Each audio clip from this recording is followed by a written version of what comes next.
ძვირფასო ტელემაყურებლებო, გამარჯობათ. დღეს ჩვენ ვაგრძელებთ გადაცემას ფაზისის აკადემიის კვლევები. მე გახლავართ გია კვაშილოვა, ფაზისის აკადემიის პრეზიდენტი. ჩვენ წინა გადაცემაში დავიწყეთ ახალი თემა. ქართულ ენაზე პირველი კვლევებია აწარმოა ცნობილმა მათემატიკოსმა, ფილოსოფოსმა, მრავალმხრივ განათლებულმა მეცნიერმა პრუსიის აკადემიის პირველმა პრეზიდენტმა ლაიბნიცმა. ლაიბნიცი, როგორც წინა გადაცემაში გითხარით, ქართულ ენას სწავლობდა 1629 წელს გამოცემულ იტალიურ ქართულ ლექსიკონის მეშვეობით და აი სწორედ იქიდან დაიწყო მან ქართული ენის შესწავლა, თუმცა მის შრომაში ჩანს და აქვს ხაზგასმით დაწერილი აქვს, რომ მან კარგად არ იცის ქართული ენა და შედარების პრინციპით მან დაადგინა პირველად, რომ არა ინდოევროპული ენა, ქართული ენათა ოჯახი მას არ შემოუტანია. ესეთი ტერმინი ეს ჰიუგო შუხარტმა შემოიტანა 1895 წელს გერმანელმა ლინგვისტმა, მაგრამ მან პირველად შეამჩნია შემდეგში ევროპის მეცნიერებმა პირიქით სხვა მოსაზრება გამოთქვეს ინდოევროპულია ქართული. სხვა შემთხვევაში ლაიბნიცის მათემატიკურმა ხედვამ, ანუ შედარებითი ლინგვისტიკის ფუძემდებელია, ასე რომ ვთქვათ, მან სწორი დასკვნა გააკეთა, რომ ქართული არის ცალკე მდგომი ენა და შემდეგში უკვე სრულად დასტურდა ის, რომ ქართული მეგრულ-ლაზური სვანური ეს არის ქართველური ენათა ოჯახი, ცალკე ოჯახი, რომელიც არ შედის ინდოევროპულ ენათა ოჯახში და არც სემიტურ ენათა ოჯახში. თქვენ მოგეხსენებათ, რომ სხვა, როგორც ვთქვით, სხვა შეხედულებებიც იყოს, ზოგს მიაჩნდა, რომ ქართველური ენები, ასე რომ ვთქვათ, იყო სემიტორიც. აი განსახლების თვალსაზრისით ქართველთა უძველესი კოლხების განსახლების შესახებ რიგი ბერძნული წყაროები ძალიან ბევრია ცნობილი. განსაკუთრებით თუ გვაინტერესებს ამ მხრივ აკაკი ურუშაძის ცნობილი წიგნი ძველი კოლხეთი არგონავტების თქმულებაში, რომელიც 1964-65 წლებშია გამოცემული. აი ეს წიგნი ახლაც თავიდან დაიბეჭდა და ამ წიგნში არის ის ბერძნული მასალა ლათინური, საერთოდ კაცობრიობა აზროვნებს სამსახოვნად, მითოსური აზროვნება აქვს კაცობრიობას, რელიგიური აზროვნება და ფილოსოფიური. თქვენ მოგეხსენებათ, რომ მითოსური აზროვნება ადრეულ პერიოდში წყალიბდება ადამიანის ცხოვრების პერიოდში, მაგრამ ფილოსოფიური აზროვნებამდე ძალიან გვიან მიდის და საერთოდ საბერძნეთის ისტორია სწორედ ამას ასახავს, სადაც მითოსური აზროვნებაც არსებობს, რელიგიური და ფილოსოფიური აზროვნება. ადრეულ პერიოდში, ან დაუშვათ თქვათ ეგვიპტურში, ან შუმერულში უფრო ძირითადად ჭარბობს მითოსური და რელიგიური აზროვნება. ნუ ყოველ შემთხვევაში ეს ასეა, ფილოსოფიის საძირკველი, მოგეხსენებათ, რომ ეს საბერძნეთია, მოგეხსენებათ ეს ყველაფერი მასალებში ცნობილია, კვლევარებისთვის ეს გასაგებია. აი სწორედ ამ კუთხით ქართველთა როლი აქ როგორ გამოიხატება, ზუსტად ჩვენ არაფერი არ ვიცით ამ ფილოსოფიური მიმართულებით, მაგრამ ყოველ შემთხვევაში აზროვნებს ამ სახეობაში შეიძლება ქართველებს ეს გზა რაღაც ნაწილში გაევლო და ნუ შემდეგში ეს დაკარგულიყო. მაგრამ აი ბერძნულ წყაროებში არის მითითება მითოსური აზროვნების შესახებ განსაკუთრებით და ძირითადად იქ ხაზგასმა არის არგონავტების მითთან და აი არგონავტების მითის გარშემო არის აიეტისა და მისი ოჯახის მთელი წარმომადგენლობა წარმოდგენილი, აიეტის ძმები, რომლებიც მართავენ ზოგი მაგალითად ყირიმის ტერიტორიას მართავს ერთი ნაწილი ერთი ძმა, მეორე ძმა მართავს ანუ ჰელიოპოლისის დამარცხებელია მზის ქალაქისა ეგვიპტეში. ეს მითის სახით ჩანს და მისი დები იტალიის მართველია ფაქტობრივად, ეს არის ეტრურიის და მთავარი მმართველი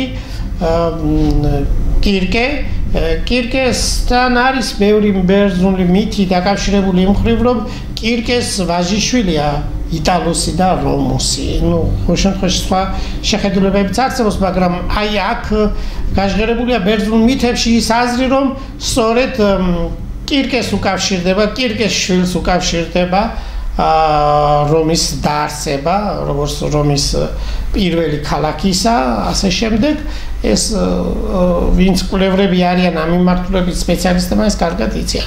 მეორე და რომელიც ჩვენ წინა გადაცემებში და სხვა გადაცემებშიც ვამბობდით, ეს არის კრეტის დედოფალი, მეფე ფაქტობრივად, ჯერ მინოსი მისი მეუღლე არ არის, ის მართავს, ყოველ შემთხვევაში ეს კარგად ჩანს ბერძნულ მითებში, მერე მას ჩაესიძება მინოსი, ზევსის ვაჟიშვილი და მერე ტახტი როგორც ასეთი როგორც ინგლისელები ამბობენ, მაგათაც ევანსი ამბობდა, რომ ტახტის სახელწოდება დაუკავშირდა სწორედ მინოსს და მინოსური ცივილიზაცია ამის გამო დაარქვა, ესე იგი ინგლისური ტრადიციიდან გამომდინარე, ვერ დაარქმევდა მდედრობითი სქესის წარმომადგენელი სახელს ცივილიზაციას. ისე ძირითადად ეს პასიფაის ცივილიზაცია კუნძული კრეტის მმართველობა და მასთან დაკავშირებული სისტემები ეკონომიკური თუ რელიგიური დანიშნულებით, მაგრამ მან რადგანაც ეს ინგლისური ტრადიცია იყო, მინოსური დაარქვა ჩასიძებული ადამიანის, ანუ მეფის სახელი, მინოსური ცივილიზაცია. აი ძირითადად ეს ნაწილები ხმელთაშუა ზღვისა და შავი ზღვის პირეთში განსაკუთრებით ეს ჩანს ისე როგორც გავიმეორებთ არგონავტების მიჩი, მაგალითად ძირითადად იხსენიება ასეთი დასახელებით მაგალითად მაკრიელი, მაკრისელი, აი მაგალითად აპოლონის როდოსელი არგონავტიკაში ახსენებს ასეთ ციტატას: მაკრისელთა პელასგური ლაშქარი მოგვადგაო. ანუ ესე იგი მაკრისელი ანუ არის პელასგი. თვითონ ამ ციტატის გამშიფრავია უпростоრად სკოლიასტი, ბერძენი სკოლიასტი განმარტავს, რომ მაკრიელის არის იგივე მაკრონი ჩვენთვის უკვე ცნობილია პროფესიონალურ თვალსაზრისით, ქართველი მეცნიერებისთვის, ყოველ შემთხვევაში ეს საკმაოდ ცნობილია, მეგრელთა სატომო სახელს აღნიშნავს. ანუ ერთ-ერთი ქართველური ტომის სახელწოდება ფიქსირდება არგონავტიკაში, ყოველ შემთხვევაში ცნობილია ეს ცნობილი კვლევრების ნაშრომებში. აი ეს მაკრისელი, ანუ მაკრონი, რომელს შესახებ ბევრი რამ არის დაწერილი აკაკი ურუშაძის წიგნში, დაკავშირებულია სახელწოდება მაკრისი, კუნძული ევბეა არის დღევანდელი პელოპონესის ახლოს, პელოპონესი ეს უწინდელი, რომ ვთქვათ, პელასგია იყო, ეს ყველაფერი წერია ბერძნულ წყაროებში. და ევბეა, ანუ მაკრისი, ბერძნულ წყაროებისთვის სხვადასხვა შეხედულებებიც არის გამოთქმული, რომ ეს არის დიონისის დედის სახელი, ანუ ესე იგი დიონისის გამზრდელის დედის სახელი. ყოველ შემთხვევაში ეს სხვა შეხედულებაც გითხარით, რომ არსებობს ბერძნულ წყაროებში, აი მითოსური აზროვნებაში, აი ეს არის წარმოდგენილი, სადაც მერე იბადება ფილოსოფიური, რელიგიური აზროვნების ფორმები. აი ეს ადგილები, რომელიც ჩვენ ახლა მიმოვიხილეთ ასე თუ ისე, რომლის სურათებს მერე გაჩვენებთ ამ მიმართულებით, ყოველ შემთხვევაში სქემებს, ზემოხსენებული ადგილები, რომელიც დავასახელეთ, პელასგი და ოდინდელი სამკვიდრებელი იყო, რომლებსაც ძველი ბერძნული წყაროები, მაგალითად ემელოს კორინთელი, ეპიმენიდე და სხვები, მიხედვით აიეტისა და მისი ოჯახი განაგებდა. აქ კიდევ სხვა პელასგურ ტომებია დასახელებული, მაგალითად ლელეგები, დოლიონები და ასე შემდეგ. ერთი ტომი არ იყო მართლა, ეს ყველაფერი არის ძალიან კარგად მოცემული მითში. ახლა ჩვენ გაჩვენებთ ეკრანზე, როგორი უნდა ყოფილიყო დავუშვათ სქემატურად, როგორ წარმოიშვა აიეტის ოჯახი. პირველ რიგში გაჩვენებთ ურანოსი და გეას, აი სტანდარტი არის ბერძნული მითების მიხედვით, აი ერთ-ერთი ჰელიოსი პირველი, ჰელიოსი მეორე, ჰელიოსი მესამე არსებობს, ჰელიოსი მეოთხეს ლათინური წყაროების მიხედვით და ამ ჰელიოს მეოთხესგან გაჩნდა ფაზისი, მაგრამ ფაზისი როგორც ასეთი სახელი ოკეანოსისა და თეტისის შვილი სახელიც არის, ანუ ფაზისი პირველიც არსებობს, ჰელიოსის მეოთხესა და ოკიროეს შვილი არის ფაზისის მეორე, შემდეგ ფაზისის მეორეს უჩნდება შვილი კოლხოსი და კოლხოსს უჩნდება ჰელიოსი მეხუთე. აი ეს ჰელიოს მეხუთე არის სწორედ აიეტის მამა. ახლა გავიხსენოთ სკოლიასტები რას წერენ ბერძნულ ლათინურ წყაროების მიხედვით კოლხებმა სახელი მიიღეს ფაზისის ძე კოლხოსისაგან. ფაზისი მდინარეთა მეუფეა. აი ესე არის ნახსენები ლათინურ წყაროების მიხედვით, რომელშიც ფრაგმენტებია წარმოდგენილი და მიქელაძე ამ წყაროების ანალიზის შედეგად ამბობს, რომ ფაზისი კოლხების ღმერთია. ესე იგი ჩვენ წარმოგიდგინეთ ფაზისისა და მისი ოჯახის წარმომავლობა ელინურ-ლათინური მითების მიხედვით სქემა ჩვენ შევადგინეთ. ახლახან ეს რამდენიმე მუშაობის შედეგად ეს სქემა ძალიან მარტივი არ არის შესადგენად და ძალიან რთული კონსტრუქციებია. მთელი ბერძნული ლიტერატურა უნდა წაიკითხოთ, რომ ეს სქემა შევადგინოთ და სათანადოდ იყოს გამართული. მეორე სქემას, რომელსაც ახლა ჩვენ გაჩვენებთ ეკრანზე, ეს არის ესე იგი აიეტის ოჯახი. აიეტის მამას ჰელიოსი ქვია, ჰელიოს მეხუთე, მისი ნახევარ-ძმა არის კორიბანტები, ეს კორიბანტები გახლავთ მეტალურგისა და დამწერლობის ღვთაებები. აიეტს ყავს ძმა ალოევსი, როგორც გითხარით, ეს არის პელოპონესის, ანუ პელაზგის ოლქის ერთ-ერთი ოლქის სიკიონის მმართველის საბერძნეთის ტერიტორია. მეორე ძმა პესეს მეორე, ეს არის ტავრიდის, ანუ ყირიმის მმართველი და ჩვენ საუბრობდით პასიფაეზე და კირგეს შვილებზე. პასიფაეს შვილი არის არიადნე, კრეტეუსი, კატრეუსი, აი სწორედ აქ არის დაკავშირება იმასთან, რომ კატრეუსი, ანუ კართი, ქართა ამასთან დაკავშირება, მაგრამ ცნობილია პასიფაეს დედა არის კრეტა, ანუ თვითონ პასიფეა არის ჰელიოსისა და კრეტა ქალღმერთების შვილი, ანუ ნახევარ-ძმა და არის აიეტისა. ბერძნულების მიხედვით, ხოლო პირდაპირ დაბა კირკე პირველია აიეტისა და როგორც ვთქვით, კირკე პირველს ყავს შვილი ლატინოსი და რომოსი და სხვა შვილები. აიეტის შვილები თქვენ მოგეხსენებათ, ეს არის ქალკიოპე, მედია, აფსირტე, ეს როგორც ჩანს ბერძნულ წყაროებში იხსენება მესამეც კირკე მეორე, ესა უკაცრავად მეოთხე კირკე მეორე, აი ეს არის აიეტის და დის სახელი, ოღონდ კირკე პირველია და აიეტისა, ხოლო აიეტის ქალიშვილი კირკე მეორეც. მოგრედ, ახლა გაჩვენებთ კიდევ ერთხელ ამ სქემას. საერთოდ წერენ ბერძნულ წყაროები, რომ კოლხეთში სახელი აიეტი ადგილობრივი წარმოშობისაა.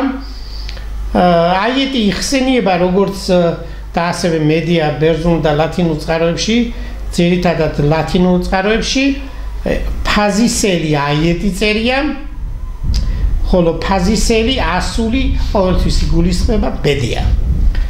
ჩვენ თქვით რამდენიმე წუთის წინ, რომ რომის დაარსება დაკავშირებულია კირკეს ვაჟიშვილთან, ანუ ზუსტად წერია ეს პლუტარქეში, რომი დააფუძნა ოდისევსისა და კირკეს ვაჟმა რომოსმა. მედიასა და იასონის შვილის სახელისგან, ანუ ამათი შვილის სახელი არის თესალია. თესალოსიდან წარმოდგება ადგილის სახელწოდება თესალია, რომელიც ამჟამად საბერძნეთის რეგიონს ქვია. კიდევ ცნობილია სხვა ბევრი მნიშვნელოვანი მასალა, არიელების ქვეყანას, ანუ დღევანდელი სპარსეთის ჩრდილოეთ ნაწილში ეწოდა მედიას სახელი მიდია. დღევანდელი ირანის ჩრდილოეთ ნაწილს. სწორედ ეს ძალიან მნიშვნელოვანია ეს მასალა ჩვენთვის, რომ ყოველ შემთხვევაში ეს მითოსური აზროვნებაა, ფაქტობრივი მასალა, ამასთან დაკავშირებით აღიქმება ის, რომ აქ რაღაცა მნიშვნელოვანი ინფორმაცია დევს ამ მითოში. აია კოლხეთის მეფის აიეტისა და მისი ოჯახი წარმომავლობა, როგორც წარმოგიდგინეთ, ელინურ-ლათინური მითების მიხედვით, რომელიც ჩვენ შევადგინეთ, უამრავი ლიტერატურის შესწავლის შედეგად ძალიან რთული აღმოჩნდა ეს დიდი ხნის განმავლობაში ფაქტობრივად ამ სქემის შედგენას 10 წელი მოვანდომეთ. საერთოდ ეს საკითხები ძალიან კარგად ისწავლება თბილისის სახელმწიფო უნივერსიტეტში კლასიკური ფილოლოგიის მიმართულებით, მაგრამ საზოგადოებამ ნაკლებად იცის და ფიქრობთ, რომ ეს ძალიან მნიშვნელოვანია ჩვენთვის, საერთოდ საქართველოს ისტორიისთვის, იმიტომ რომ რა საფუძველზეა ეს ქვეყანა შექმნილი, რა ღირებულებებითაა მისი სისტემა შექმნილი, ამას აქვს ყოველ შემთხვევაში ჩვენთვის დიდი მნიშვნელობა, რომ ქართველებმა გაიაზრონ პოლიტიკური და ეკონომიკური ჭრიში ეს ყველაფერი. მაგალითად, სტრაბონის სიტყვა ვთქვათ ამ შემთხვევაში, სტრაბონი წერდა შემდეგს: კოლხეთის ქვეყნის სიმდიდრე ოქროს, ვერცხლის, რკინისა და სპილენძის სიუხვე იყო. არგონავტების ლაშქრობის ნამდვილი მიზეზი. ეს მიაჩნია სხვა ინფორმაციაც არსებობს, ამასაც კი ამბობთ. გავაგზავნოთ სტრაბონის სიტყვა, იასონისა და მისი მდევარი კოლხების ლაშქრობის კვალი არის კუნძულ კრეტაზე, იტალიასა და ადრიაში, დღევანდელი ვენეციის ახლოს. კალიმაკა აღნიშნავს, რომ კოლხებმა დააფუძნეს ქალაქი, რომელსაც კოლხურ ენაზე ეწოდა პოლა. ამჟამად ხორვატიაში ქალაქი პულა არის. უბრალოდ რომ შეამოწმოთ ვიკიპედიაში, რომ შეხვიდეთ პულას დაწერთ ვიკიპედიაში და იქ ნახავთ, რომ ეს დააფუძნეს კოლხებმა. აი ეს დეტალები, როგორც კი სპეციალისტებისთვის რა თქმა უნდა კარგად აცნობილი, მაგრამ ჩვეულებრივი არაპროფესიონალური მიდგომის მქონე ადამიანებისთვის ეს ნაკლებად აცნობილი და ამიტომ საჭიროა ეს ჩვენ ვიცოდეთ ყოველ შემთხვევაში ჩვენს თანამედროვე აზროვნებაში, რომ როგორ გავიაზროთ ჩვენი ისტორია და ასე შემდეგ. მეორე მე მინდოდა თქვენთვის მეთქვა, რომ სხვა ვარიანტი იმისა, რომ ლაშქრობის მიზეზი რა არის, გამოთქვამენ ამას ხარას პერგამონელი მეორე საუკუნეში ახალი წელთაღრიცხვით და ის ამბობს, რომ კოლხეთში იყო გავრცელებული საიდუმლო დამწერლობა, რომელიც შექმნა კორიბანტება, კოლხბა კორიბანტება, ანუ სტრაბონი წერს, რომ კოლხეთიდან იყვნენ კორიბანტები ჩასული ფრიგიაში, კრეტაზე, სამოტრაკი არის კუნძული საბერძნეთში და ლემნოსზე და სხვა კუნძულებზე. ყოველ შემთხვევაში ცნობილია კუნძულ კრეტაზე განსაკუთრებით არის კორიბანტების ესე იგი საქმიანობა აღწერილი, ეს არის ზევსის დაბადება, დაკავშირებულია კორიბანტების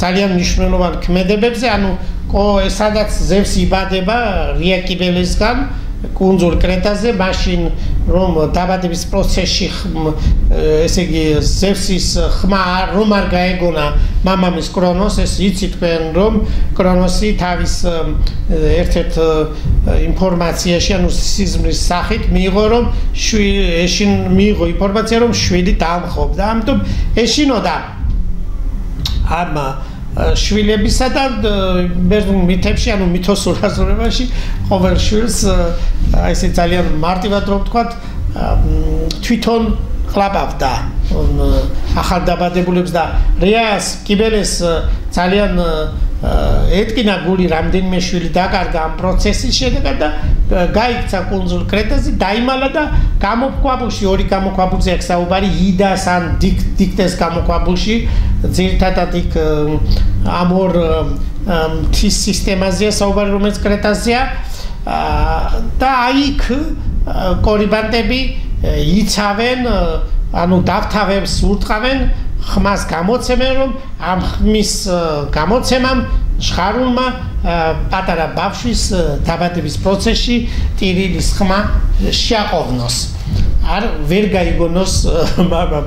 ნუ ყოველ შემთხვევაში კრონოსმა ეს ძალიან პრიმიტიული აღქმა ძველი ბევრი ინფორმაციისა, მაგრამ ამას ძალიან საინტერესო არის. ყოველ შემთხვევაში კორიბანტები აქ აღწერილია სტრაბონის წიგში, რომ ის არის ცველები რია კიბელესი, გვარდია რომ თქვათ ასეთნაირად, იცავენ.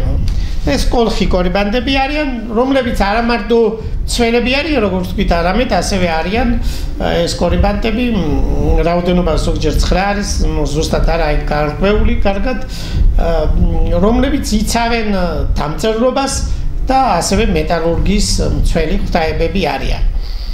აი სწორედ მათ ჰქონდათ საიდუმლო დაფარული დამწერლობა, ოქრო დამწერლობა, ანუ ბერძნულად ქვია ხრისოგრაფია. აი ხრისოგრაფია, რომელიც არის ოქროს გამოყენება წერის დროს. ანუ წერის სისტემაში პირველად აი ეს არის ხარასპერგამონელთან მოცემული. ხარასპერგამონელთან ადრე არსებობს კიდე ინფორმაცია, რომელიც ეყრდნობა, ანუ საერთოდ ბერძნულ მითებში მოცემული ინფორმაციის აღწერა და ასახვა ხდება ისტორიულ ჭრილში. აი ძირითადად იყო ასეთი ბერძენის სწავლულები, რომელთაც მიმდინარეობით წარმომადგენელია ხარასპერგამო, რომელიც აი სწორედ არგონავტების მითში რეალურ ფაქტობრივ მასალას ეძებდა და აი სწორედ ეს ოქროს გამოყენების ტექნოლოგია, ოქროს გამოყენება დამწერლობაში ძალიან მნიშვნელოვანი იყო. არის სხვა მოსაზრება, ოქროსაწვისი ეს არის ოქროს გამოდნობის, ოქროს მიღების წესი, რომელიც ალბათ ამ საწვისზე ეწერა. ნუ ყოველ შემთხვევაში მოსაზრები განსხვავებულად არის მოცემული ბერძნულ მითებში. ჩვენ ახლა ძირითადად ყურადღება უნდა გავამახვილოთ იმაზე, რომ მედიას აქვს ძალიან დიდი გავლენა და ცნობადობა ბერძნულ მითებში და დღესაც მსოფლიოში ძალიან ცნობილია მედია მისი საქმიანობიდან გამომდინარე. ახლა გავიხსენოთ აპოლონის როდოსელთან როგორ არის მედიასა და კირკეს ურთიერთობა, შეხვედრა, რომელიც მოხდა იტალიაში.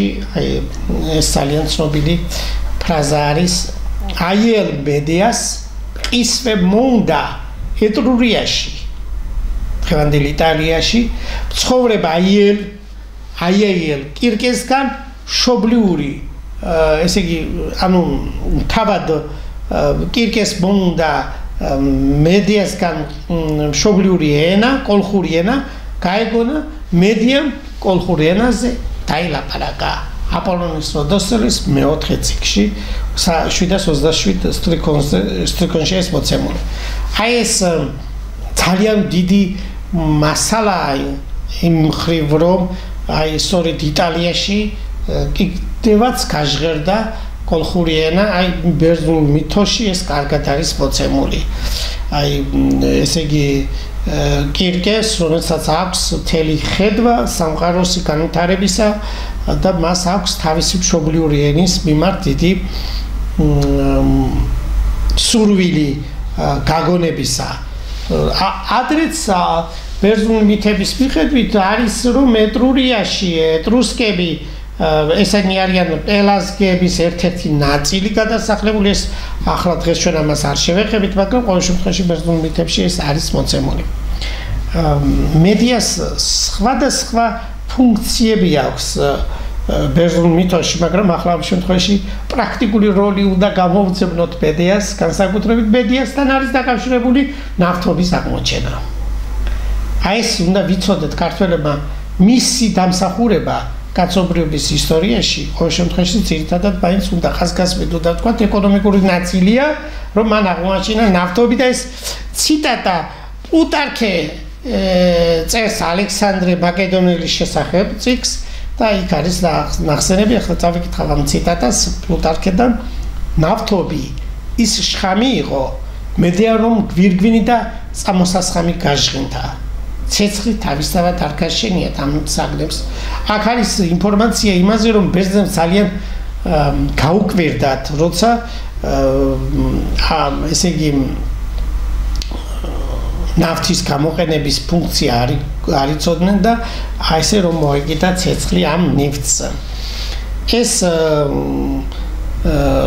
ყოველ შემთხვევაში მედიას როლი არა მარტო ამ მიმართულებით არის, მედია როგორც ასეთი მეცნიერების ფარველი ღვთაება შეიძლება ვთქვათ ასე, იმიტომ რომ მან ბევრი რამე იცის. განსაკუთრებით გავიხსენოთ მედიას როლი კუნძულ კრეტაზე. კუნძულ კრეტაზე რომ ჩადიან არგონავტები, ვერ შედიან კუნძულ კრეტას იცავს კრეტის დამცველი კალოსი. და მედიამ მიუდგა ამ ტექნიკურ შემოქმედებას, ამ ტალოს ეს ალბათ ჩვენებურად რომ ვთქვათ თანამედროვე რობოტია, ხო? რომელიც თელ კუნძულს შემოივლიდა და არავის არ შიგნით არ უშვებდა. და მედია მოუნახა ის მნიშვნელოვანი ადგილი რისი დაშლა შეიძლებოდა ანუ ყოველ შემთხვევაში რომ თქვა თანამედროვე ტერმინი ჰაკერივით მოიქცა მან შეიყვანა ერთ-ერთ ადგილას ესე იგი ფეხის ერთ-ერთ ნაწილში კუსტან შეიყვანა თავისი ნივთიერება რომელმაც გამოიწვია ამ ტალოსის სიკვდილი სხვა მასალაც არსებობს განსხვავებული შეხედულება ტალოსის სიკვდილისა მაგრამ ძირითადად განსხვავებულიდან ეს არჩიეთ ჩვენ მედია არის როგორც აიეტი კოლხეთისა და კორინთოს მეფეა ისა რა ქვია აიეტი და მისი ქალიშვილიც ასე იწოდება მედია არის კოლხეთისა და კორინთოს დედოფალი კორინთო დღევანდელი საბერძნეთის მნიშვნელოვანი ადგილია სადაც ახლა თავარი მაგისტრალია გაჭრილი ეგეოსის ზღვასა და ადრიატიკის ზღვაზე გასასვლელი რომ არის აი ამ დეტალში ხო სურათს რომელსაც ჩვენ ხედავთ დეტალში არის მოცემული კრეტის დამცველი ტალოსის სიკვდილი ეს არის ბერძნული ჭურჭელი დათარიღებულია ძველი წლის 425 375 წლებით და ინახება იტალიაში იატას ეროვნულ არქეოლოგიურ მუზეუმში ქალაქი რუვო დი პულია ასეთი დასახელებით არის საინტერესო ის არის რომ მედია ჩვენ ზოგადად ვიცით სხვადასხვა შეხედულებები ვიცით რომელზეც ახლა ჩვენ არ ვიმჯერებთ, მაგრამ ცნობილია ის, რომ მედიას ყავს 12 შვილი და არა 3 ან 2 და მათი ძირითადად სახელები ვიცით, ესე იგი უკაცრავად 14 შვილი, 7 ვაჟიშვილი და 7 ქალიშვილი. ეს წერია სპეციალურ წიგნებში, ბერძნული მითებიდან აღებული აქვს და აი დასახელებულია მედიას შვილები მერმერუსი მეორენაირად მას ქვია მაკარეუსი, მედეუსი, ან მეორე სახელი ქვია პოლიქსენოსი. შემდეგი არის პერსესი და თესალოსი. აი თესალიაზე საუბრობდით, ერიოპისი, არგოსი, არქიმენესი, ან არქიმენდესი. ქრისაორი, ტისანდროსი. ეს რომლის სახელები ვიცით ჩვენ და ამ ლიტერატურაში სრულად მოცემულია ბერძნულ წიგნებში. მაგალითად გავიხსენოთ რა მნიშვნელოვანი მასალა ჰეროდოტოსში დაცული, მაგალითად ადრე მიდიელები არიელებად იწოდებოდა, ხოლო მას მერე რაც კოლხიდელი მედია ათენიდან წავიდა აზიაში, არიელების ქვეყანაში, ანუ დღევანდელი ირანის ჩრდილოეთ ნაწილში ეწოდა მისი სახელი მედია. ჩვენ ხო საუბრობდით ამაზე რამდენიმე წუთიც. მოკლედ ნახოთ მედია და მისი შვილების წარმომავლობა ელინურ-ათინური მითების მიხედვით სქემა ჩვენ მიერ არის შედგენილი. ძალიან საინტერესო არის რამდენიმე ფოტოს გაჩვენებთ კიდევ აიელი კირკე აიეტისა და აიეტის პერსესა და პასიფაის და ეს ფოტოები ბერძნული ჭურჭელია მოცემული სხვადასხვა პერიოდის, სადაც წარმოდგენილია აიელი კირკე. აი აიელი კირკეს იმდენად დიდი პატივიცემა აქვს ბერძნულ მითებში და ძალიან ბევრი მასალა მოტანილი ამ ხრივ რომ ამბობთ. ბერძნული ლიტერატურიდან გამომდინარე ლათინური და საერთოდ ევროპული აზროვნება ძირითადად ამ შეხედულებებზე, ამ მითოსურ აზროვნებაზე დგას.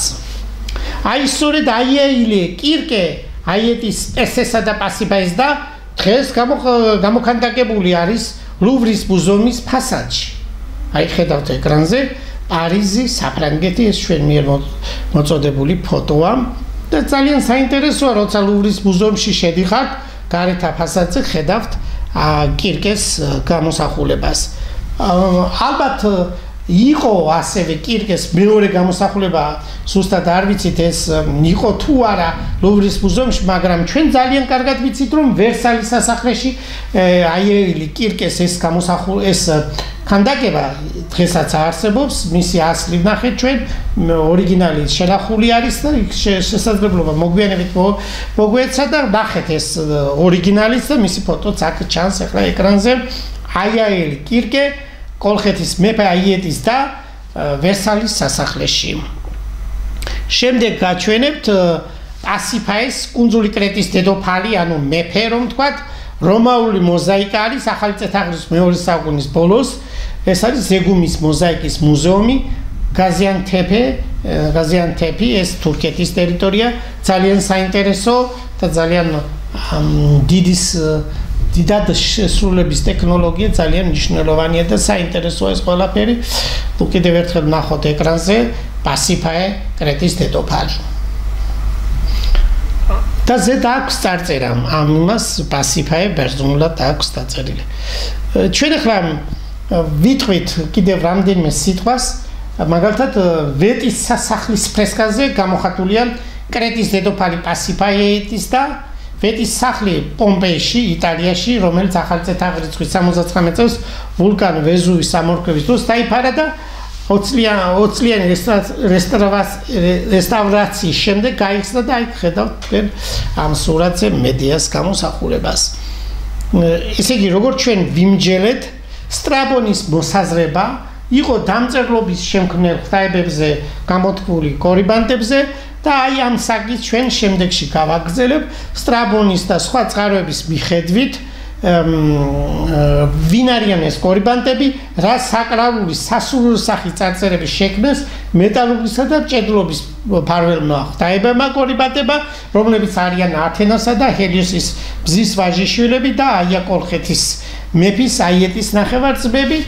ჩვენ თქვით რომ კუნძულ კრეტაზე, ებეაზე, სამოტრაკეზე, ხმელთაშუა ზღვის სხვა კუნძულებში და ფრიგიაში კოლხეთიდან იყვნენ მისული.